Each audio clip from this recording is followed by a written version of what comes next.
नमस्कार, बहुत बहुत स्वागत है आप सभी का पंचायती राज न्यूज में और मैं हूं आपके साथ रीना। चलिए रुक करते हैं खबरों की ओर। महाकौशल क्षेत्र में प्रदेश के मुख्यमंत्री डॉक्टर मोहन यादव के नेतृत्व में रीजनल इंडस्ट्रियल कॉन्क्लेव का आयोजन किया गया।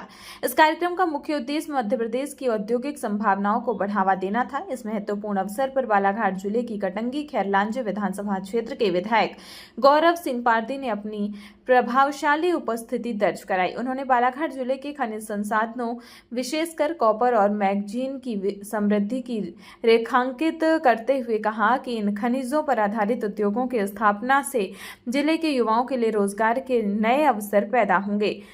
गौरव सिंह पारदी ने औद्योगिक जगत के प्रतिनिधियों से भेंट कर आग्रह किया कि वे बालाघाट में कॉपर और मैग्नीज आधारित उद्योगों की स्थापना पर विशेष ध्यान दें। उन्होंने निवेशकों से चर्चा के दौरान कहा कि इन उद्योगों की स्थापना से न केवल जिले में आर्थिक समृद्धि आएगी बल्कि इससे बालाघाट जिले की समग्र विकास को भी बल मिलेगा। उन्होंने विश्वास व्यक्त करते हुए यह पहल जिले के युवाओं को रोजगार के बेहतर अवसर प्रदान करेगी और उन्हें एक उज्जवल भविष्य की दिशा में अग्रसर करेगी। विधायक पारदी ने कहा कि हम सभी मिलकर बालाघाट जिले के औद्योगिकरण के लिए निरंतर प्रयासरत हैं।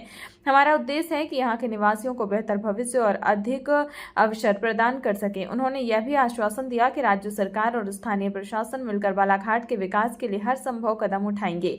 गौरव सिंह पारदी के प्रयासों से यह उम्मीद की जा सकती है कि बालाघाट जिले में जल्द ही नए उद्योग स्थापित होंगे जो यहाँ के युवाओं और निवासियों के लिए नए रोजगार और विकास के द्वार खोलेंगे। मध्य प्रदेश में औद्योगिक विकास की अपार संभावनाएं हैं और बालाघाट जिले के खनिज संसाधनों के आधार पर यहाँ उद्योगों की स्थापना से यह क्षेत्र राज्य का एक प्रमुख औद्योगिक केंद्र बन सकता है।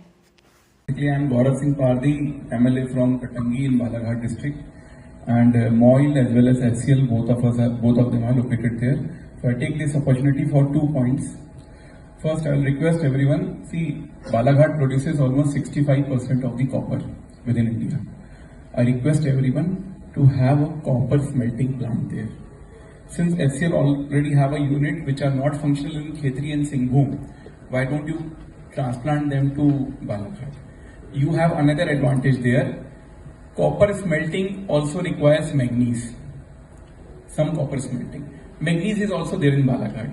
We are the largest producer of manganese in India, and the reason is that we are having MOIL there, and that whole production almost is in Balaghat only.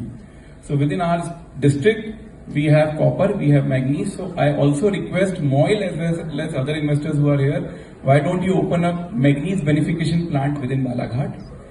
As part of public, as a public representative, you can say as part of this government also, since my party is ruling, I request and I invite all of you to invest in Balaghat for a copper smelting plant or a manganese beneficiation plant.